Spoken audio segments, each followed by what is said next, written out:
Hello, and welcome to this tutorial video. If you're watching this, it's going to be very likely that you are already a teaching assistant. So this is more of a reminder of what kind of characteristics people are looking for in teaching assistants, and to check to make sure that you show these kinds of qualities day to day. Everything I'm about to say can be regarded as common sense. As an exercise to try to rate yourself on each of these areas on a scale of 1 to 10, think about your own practice and be truthful with yourself. This is an arbitrary scale, so don't worry about what others would view it. It's for you only. So if you want to rate yourself as a 10 for something, but you know that you get frustrated with one student or sometimes fall short, be honest. That way you can identify what you need to work on. So the first thing as a teaching assistant you want to be is patient, because when you're working with young people, you need to make sure that you're putting yourself in their shoes and you can understand their needs. And remember, you're working with them for a reason.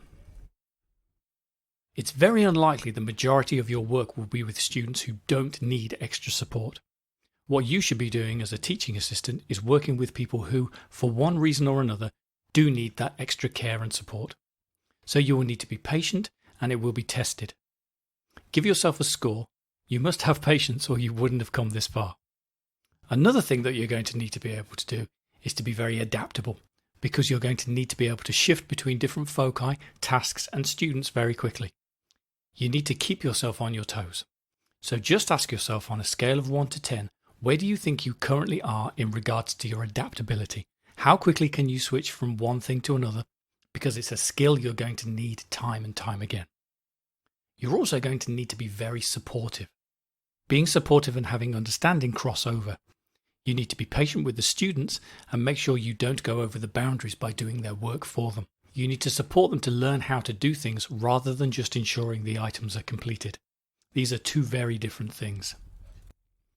It's much more important to make sure that you know what you're doing so you get where you want to go to, rather than making sure they've completed something to catch up with the rest of the class or for some short-term gratification.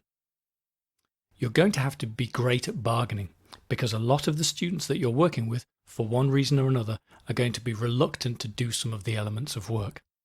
So you're going to need to put yourself in a situation where you're helping them flow from one place or piece of work to another. And you're going to need to make deals with them sometimes. I don't mean by bribing them, but by explaining why this is better for them in the wider sense and by agreeing requests, like extended timescales for completing work. Also, by explaining to them why it's good for them to change in terms of their relationships with the teacher, or why it's good for them in terms of the relation in the wider class and their progression within a given subject. You're going to have to use that kind of diplomacy, bargaining or convincing, etc. It's almost like having a sales persona, except rather than selling a product, you are selling ideas and what is good for them. You're also going to have to be very sensitive to some of the needs of the students. Now, this doesn't mean you are going to go overboard and put yourself in a position where you feel every single moment of pain or worry that they have, but you have to understand that the student, who's still a child or a young person, may be a very sensitive creature. And to get the best from them, you will need to recognize those sensitivities and be sympathetic to them in the way that you can interact. Remember, when you're young, small things seem much more important than when you're an adult. So little things that people say, things that may have happened at home, and even things that come into their minds as the imagination can have a major effect on them. We have to remember that those fears and those worries are a lot more real to young people and children than they are to us. So your sensitivity and understanding around those points and the patience with them are really important. Now, one thing I always say, regardless of what position you hold in teaching, is have a sense of humour. You have to be able to laugh at yourself. And you have to be able to laugh at the absurdity of some of the situations you're in. And I suppose more importantly, you have to just keep that good humour, because it's infectious. When people see others in a good mood, or doing their best to be in a good mood, it does make the day go easier. And you'll find that when you're working in teams and departments that together can share a joke, have a sense of humour and the situation they're in, and still get on with the task, it is infectious with the students, and everyone makes progress together and enjoys their time. I will add one more thing. Be committed. You have got a little part of a young person's future in your hands. Even if you're not charged with a very large part of it, Even if you're with that student only for an hour or two a week, you can make the difference between them really enjoying the school experience for those 2 hours or not enjoying the school experience and learning experience for those 2 hours.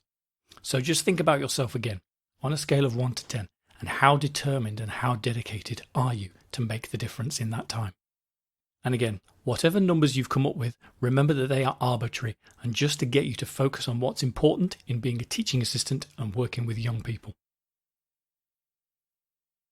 So how did you do? What improvements can you make? Look at your scores and try to work on those things that you have identified that you can improve.